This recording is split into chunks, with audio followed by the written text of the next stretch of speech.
Bonjour tout le monde, voilà. Nous sommes à la veille de la paracha Kitavo, qui est la paracha de ma bar mitzvah. Mais je ne vais pas parler de la paracha, pour ça il y a des rabbins qui le font très bien. On va parler de choses qui ont un rapport évidemment avec la Torah, puisque c'est quand même malgré tout une chaîne de Torah. Une chose très importante et aussi un message que j'ai à livrer, surtout à, à mes auditeurs juifs, par rapport à la situation qui se passe dans le monde et en Eretz Israël. J'ai eu la chance hier soir d'être à un cours d'un des plus grands tzaddik qui est en Eretz Israël, le Rav Daniel Stavsky, qui est un Rav israélien, qui est un chassid, euh, qui a l'esprit divin extraordinaire. J'ai amené un ami à moi là-bas qui était choqué positivement de combien d'amour il y avait là-bas dans le cours, combien de hardout, d'unité il y avait, et de la grandeur de cet homme-là, la simplicité aussi. C'est quelqu'un d'extrêmement simple, très facile d'accès. Et je vais un petit peu délivrer un message par rapport à ce qu'il a dit hier soir, et c'est très très important de l'entendre, et surtout de le propager, le diffuser, partager ce cours-là au maximum, parce que la période que nous vivons actuellement n'est pas facile.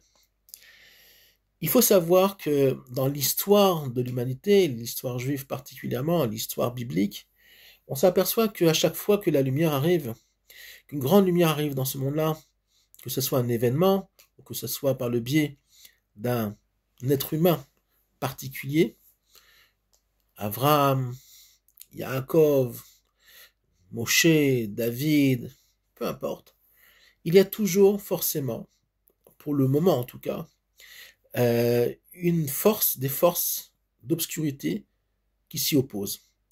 Pourquoi? Parce que finalement le monde veut inconsciemment rester dans l'obscurité, puisque l'obscurité finalement, c'est aussi, ça permet aussi de ne pas voir les choses telles qu'elles sont. C'est comme quand on dort, on s'évade un petit peu et on oublie un petit peu, on va dire, les perturbations et les problématiques de ce monde-là. Donc finalement, laisse-moi dormir, laisse-moi dans mon état comateux, et demain il fera jour. Si on voit Avraham Avinu a été lui-même dans les Midrashim, on explique qu'Avraham a été donné par son père Terach à Nimrod, parce qu'il était contre le paganisme, et qu'il a commencé à se rebeller contre le système en place. Oui, Avraham, et finalement, on le trouve ça dans le Sefer Yachar, et finalement, Nimrod l'a jeté dans la fournaise de Ur-Kasdim, et il y a eu un miracle. Et Avraham n'a pas été brûlé. Moshe Rabbeinu a été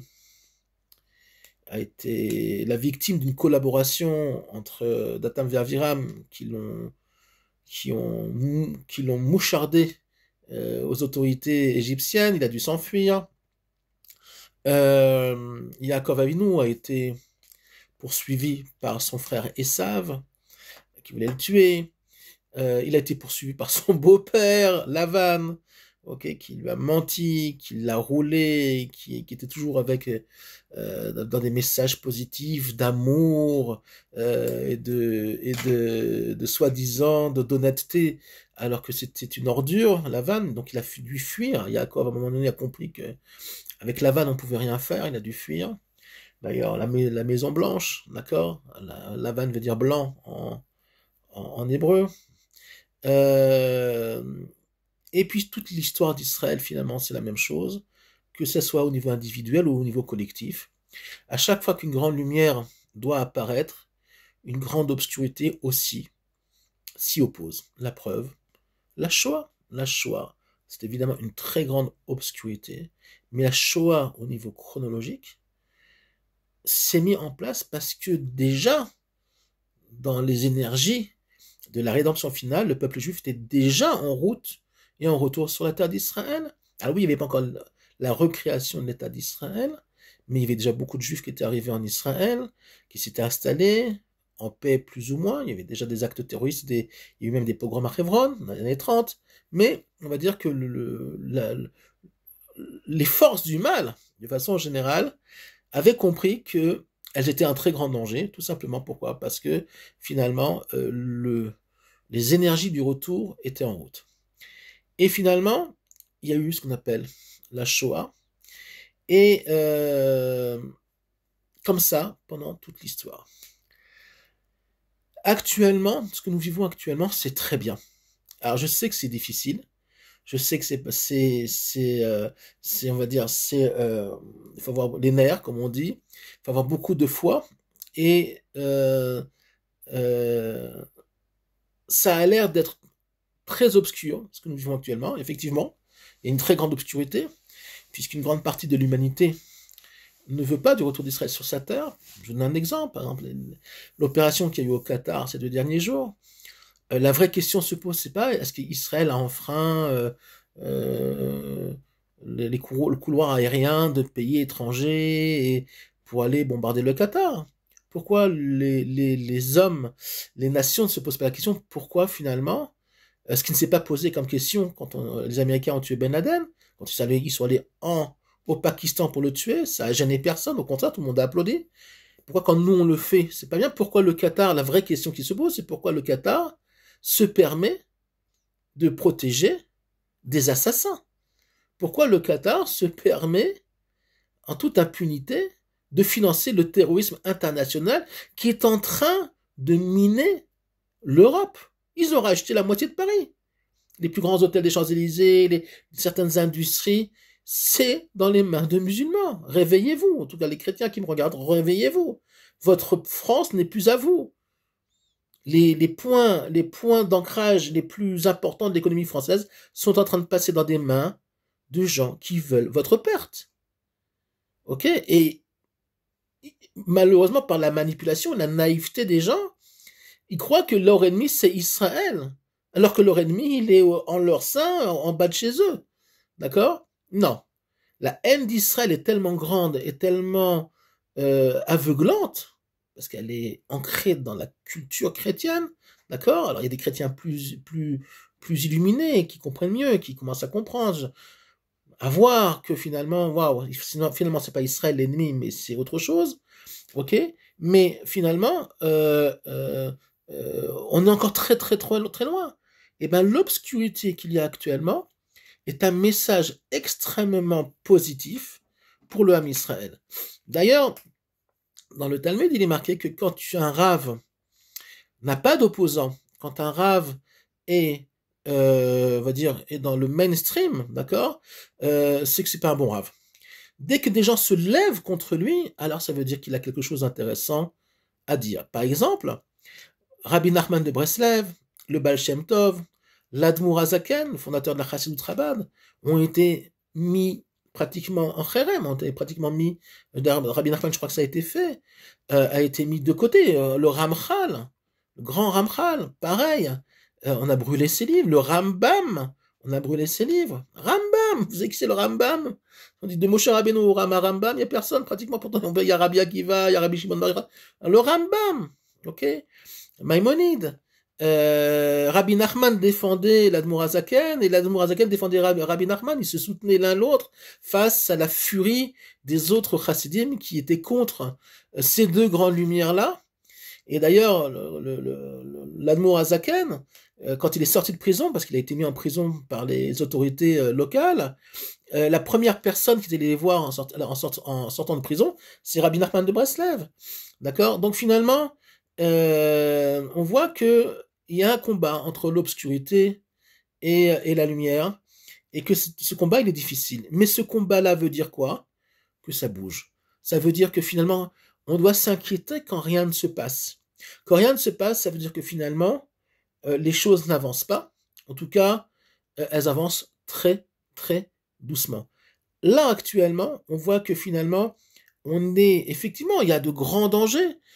Pour les juifs de diaspora particulièrement, pour ceux qui soutiennent Israël particulièrement aussi, pas que les juifs.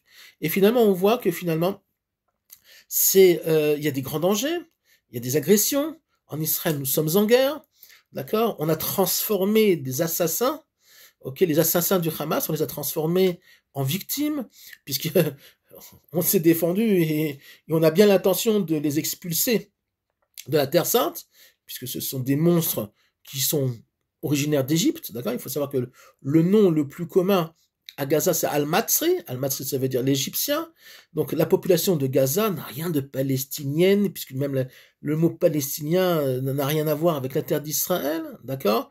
Donc, finalement, c'est Titus, historiquement, qui a imposé qui a transformé les cartes romaines avec ce mot Palestine après la destruction du temple et l'expulsion et la déportation des Juifs à partir du moment où le temple a été détruit, parce qu'il voulait justement, en grande obscurité, il a voulu complètement déraciner le peuple juif de sa terre. D'ailleurs, Titus l'a payé très très très cher. Il est mort de façon terrible, d'accord, avec de très très très grandes douleurs, une très grande maladie au niveau du cerveau. Alors on nous dit qu'il y a eu un miracle, il y a un moucheron qui est rentré dans sa tête, qui l'a rendu fou, et par miracle, il a pu rester dans son cerveau et qui l'a rendu fou. Bon, on ne sait pas. En tout cas, il est mort dans des souffrances monumentales. Évidemment, c'est Dieu qui a mis ça en place pour le faire payer. Et tous les grands, même Nabuchodonosor, celui qui a détruit le premier temple, il est mort dans des souffrances, mais terribles, terribles, terribles, terribles.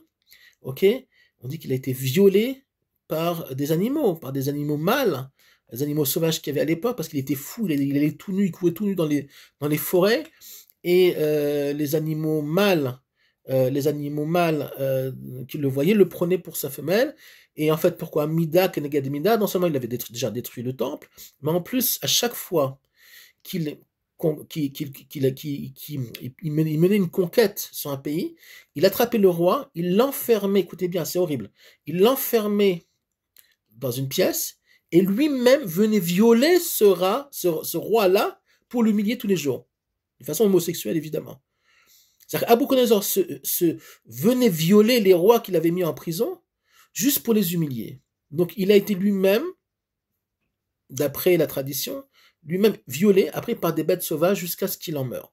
Donc c'est horrible. Donc c'est exactement le sort finalement des dirigeants du monde et des gens qui ont de mauvaises intentions par rapport au Israël. L'histoire n'est pas finie. Vous verrez bien que finalement ceux qui ont fait du bien à Israël, que ce soit juifs ou pas juifs, peu importe, auront leur salaire. Et ceux qui parlent mal d'Israël, qui font des actes contre Israël, je vous jure, je vous promets, vous le verrez de votre vivant, vous allez voir combien le prix à payer va être terrible. Quoi? Je laisse le maître du monde le faire et mettre en place l'histoire qui, tout simplement, a déjà été écrite, puisqu'on savait très bien que les nations du monde ne feront pas de tchouva à la fin des temps, okay, ne se repentront pas par rapport à Israël, et finalement ils devront payer un prix très lourd. Quoi? Vous verrez bien. On le verra, je pense, dans notre génération très bientôt. Mais finalement, le monde n'a pas changé. Et il ne faut surtout pas s'inquiéter. Ok? À Melech Bassadeh, le roi est dans les champs, comme on dit actuellement, au mois de Elul. Dieu est avec nous, comme il a toujours été avec nous, surtout en Eretz Israël. En diaspora, ça va être plus compliqué. À chaque fois qu'il y a des mouvements et que les choses commencent à prendre, la lumière commence à apparaître, malheureusement, la diaspora commence à brûler dans tous les sens du terme. D'accord? Donc faites attention à vous, prenez des bonnes décisions. C'est pas de la rigolade, il n'y a pas beaucoup de temps. D'accord? Je sais avec toutes les difficultés que ça peut entraîner de venir en Eretz Israël, qui mitzion tetzet Torah. N'oubliez jamais, c'est de Tzion que sur la Torah, pas du Har Sinaï. Au Har Sinaï, on a reçu la Torah, à Matan Torah, on a reçu la Torah. La Torah doit être exprimée à Yerushalayim et en Eretz Israël. Ki mitzion tetzet Torah udvar Hashem Yerushalayim. De Sion sortira la Torah, et la parole de Dieu de Jérusalem. Ne l'oubliez jamais. Pas de Paris, pas de New York, pas de Londres, de Tzion. Je vous souhaite un Shabbat Shalom et à très bientôt.